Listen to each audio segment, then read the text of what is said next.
Arizona Wildcats receiver Tetairoa McMillan has been one of the best wideouts in college football this season, and he's going to absolutely dominate in the NFL. I'm not being aggressive, I'm being dominant. Wow, I have a lot to learn.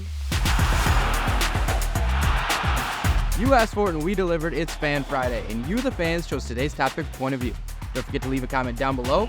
Let me know who you think will be the next player to dominate in the NFL.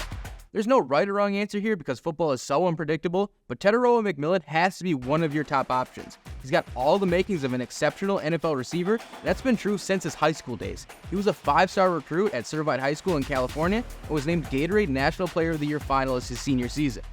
When he got to Arizona in 2021, he played in all 12 games and started 8 in his first season.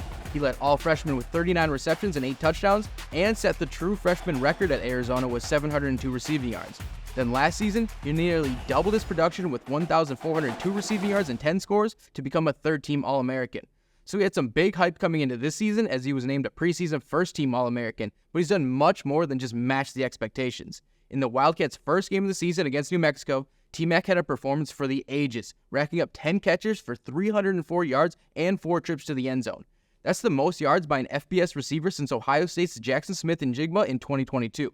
And to add to his special night, that was McMillan's first game back after rehabbing a leg injury he suffered in spring practice that required surgery. The kid is a dog, and everyone around him has only high praise for the standout receiver. Here's what Arizona head coach Brent Brennan had to say about his star after the Week 1 performance. T-Mac's obviously special, man. He's just something else. The yards after catch, that was like those big explosives were just incredible. Outran the whole secondary on the big one down the sideline.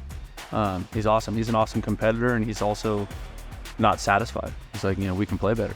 So it's what you hope for.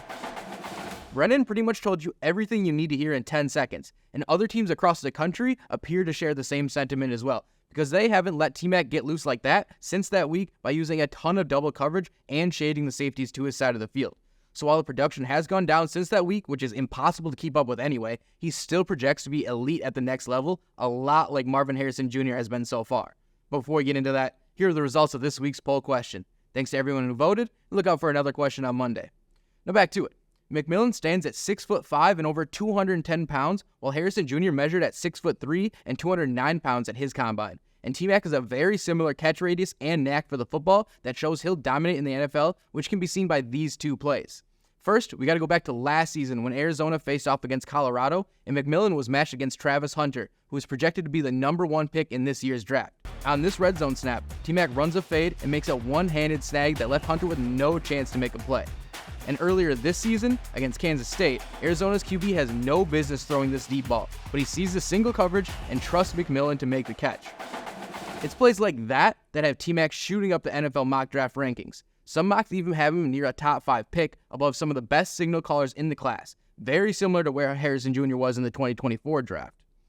And of course, the final piece to any top draft pick is how they act as a teammate and how they address the media. Here's what McMillan said after Week 1 when asked if he was surprised how little he was double covered. For sure, I was surprised, but I gotta expect that every week to get double coverage. But that just opens up everybody else's opportunities. It's just at the end of the day, it's just not me out playing the football game out there. There's 3 more receivers on the team, so it gives a chance for everybody to be successful. The kid is all about the team and winning games. We've seen plenty of NFL receivers not feel the same way and tank the offensive chemistry, so I have no worries T-Mac would fall into that category. He has all the tools to exceed at the next level, and he's my pick to be the next dominant player in the NFL. And for all of you Arizona Cardinals fans watching, if we were to do this question last year, the player I'd name is already on your team. For more on how Marvin Harrison Jr. is a generational talent, check out this past episode of Point of View. Enjoy the weekend. We hope to see you again next week.